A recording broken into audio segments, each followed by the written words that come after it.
Hello friends. आइए सुनते हैं आज की हॉरर स्टोरी जिसका नाम है खौफनाक छाया। अगले हफ्ते आशा की शादी थी, इसलिए उसके घर में धूमधाम से शादी की तैयारियां चल रही थी।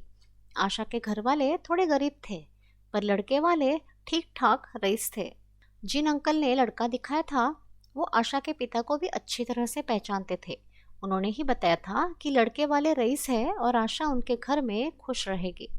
इसलिए आशा के पिता ने ज्यादा कुछ पूछताछ ना करते हुए शादी तय कर दी थी।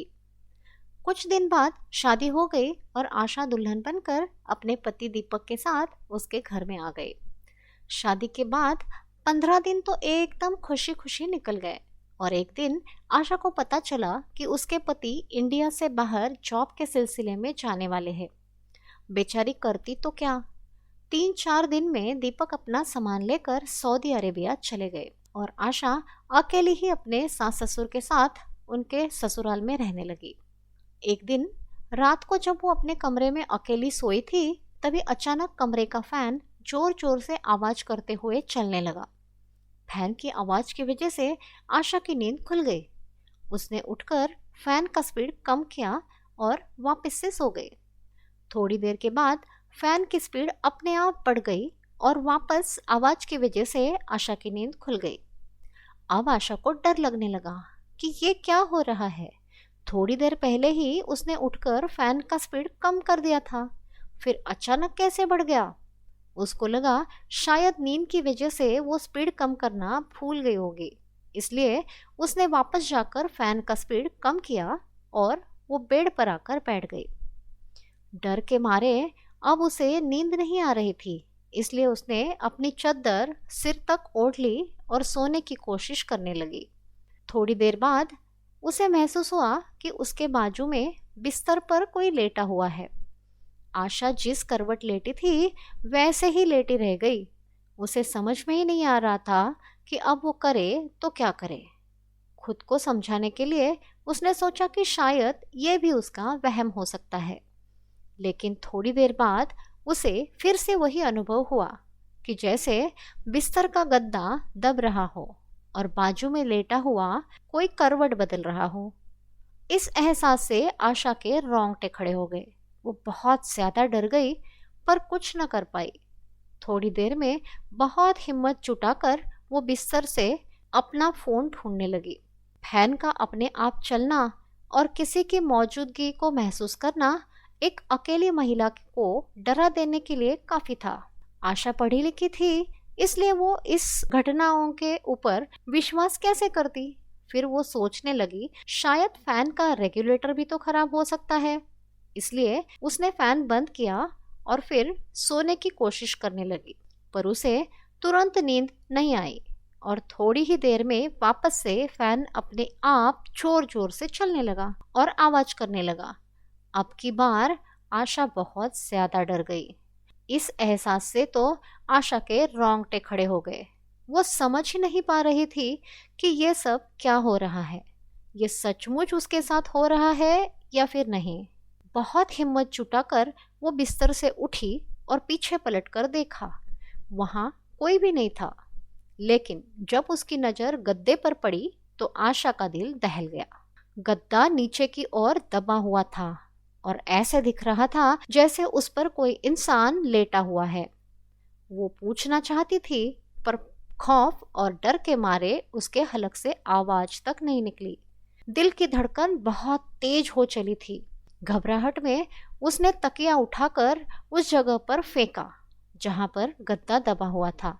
ऐसा करते ही बिजली की तेजी से गद्दा ऊपर आकर ठीक हो गया और आशा को एहसास हुआ कि वहां से कोई परछाई तेजी से उठकर खड़ी हुई हो। इसके बाद करीब आधे घंटे तक कोई भी हलचल नहीं हुई। तब आशा थोड़ी संभल गई, थोड़ी बहुत हिम्मत बांधी और उसने पास पड़े मोबाइल से बाजू वाले कमरे में सो रही अपनी सासू माँ को फोन किया। उसके सास ससुर तुरंत दौड़कर आशा के कमरे में आ गए और पूछने लगे, बेटा क्या हुआ है। डर के मारे आशा कुछ बोल ही नहीं पाई और अपने सासू माँ के गले लग गई। अभी आशा कुछ बोले इसके पहले उसे फिर से ऐसा कुछ दिखा जिसे देखकर उसके होश उड़ गए। आशा ने देखा कि उसकी सासू माँ के पीछे एक औरत की धुंधली परछाई खड़ी थी। उसकी आंखों की जगह गहरे गड्ढे थे और उसका कद करीब करीब कमरे की छत जितना ऊंचा था। ये भयानक नजारा देखकर आशा वहीं पर बेहोश हो गई और उसी रात उसे अस्पताल में दाखिल करना पड़ा। डॉक्टर ने कहा कि डर के मारे उन्हें लो ब्लड प्रेशर की शिकायत हो चुकी है। आशा के ससुराल वालों को समझ में ही नहीं आ रहा था कि अचानक से आशा को किस बात का डर लगा। उनको लगा कि वो इस घर में नई है और उसका पति भी उसके साथ नहीं है, इसलिए शायद डरती होगी। आशा जब ठीक हो गई तो उसने ससुराल वाले घर जाने के लिए मना कर दिया। उसके सास ससुर उसको समझाकर थक गए पर वो न मानी। उन लोगों को घर बदलने के लिए कहती रही पर उसके ससुराल वाले वो मकान छोड़ने को राजी नहीं हो रहे थे, इसलिए आशा अपने मायके में जाकर रहने लगी। जब आशा ने इस घटना के बारे में पूछताछ करने की कोशिश की तो उसे कुछ जानकारी हासिल हुई। वो ये थी कि आशा के पति दीपक की पहले भी एक शादी हो चुकी थी और उसकी पहली बीवी के साथ उसकी जरा भी नहीं जमती थी। दोनों में बहुत झगड़े होते रहते थे और दीपक की पहली पत्नी ने रोज रोज के झगड़ों से तंग आकर खुदकुशी कर ली थी। पर उसके मायके वालों ने दीपक के ऊपर मुकदमा चलाया कि दहेज के लालच में दीपक ने पहली पत्नी को मार डाला।